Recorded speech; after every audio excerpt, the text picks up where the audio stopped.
Portare più servizi e assistenza, razionalizzandoli e anche rendendoli più vicini ai cittadini dei comuni più lontani dagli ospedali. È quello che sta provando e proverà a fare ASL 4 con i comuni di Casarza, Castiglione e Moneglia che hanno sottoscritto l'accordo Comunità in Salute Valpetronio, una firma che è arrivata in occasione dell'inaugurazione del punto salute di Casarza Ligure, un servizio che rientra nella logica di questo accordo più ampio. Ma con questo patto noi vogliamo rafforzare l'idea di rete, fatta con i medici di famiglia, fatta con le farmacie, fatta con il terzo settore, fatta con, in particolare, dicevo, le amministrazioni comunali. Da questo punto di vista, allora, il patto Comunità in Salute è una cornice dentro la quale inserire tutte le attività che oggi sono presenti e quelle che potranno aggiungersi domani. Nel punto salute di Casarza Ligure, ad esempio, ci sono servizi di infopoint per attività di prevenzione, promozione ed educazione alla salute, segretariato sociale per attività di ascolto e orientamento delle persone e campagne di prevenzione con l'ambulatorio mobile di ASL 4.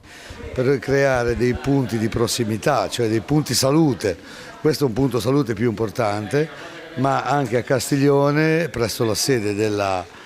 Croce Verde, faremo un simile punto salute, nel senso che ci sarà un luogo dove si potranno essere fatti i prelievi, le visite, verranno dei dottori per fare le visite alle persone anziane. Un progetto che si basa sulla collaborazione tra ASL, comuni e associazioni del territorio. Questo dimostra l'importanza dell'ASL 4 chiavarese, l'importanza di avere un presidio vicino alle esigenze di un territorio che è un territorio variegato, che prevede l'entroterra, la costa, le aree interne, quindi io penso che questo sia un segnale anche a chi di dovere per valorizzare l'ASL 4 chiavarese.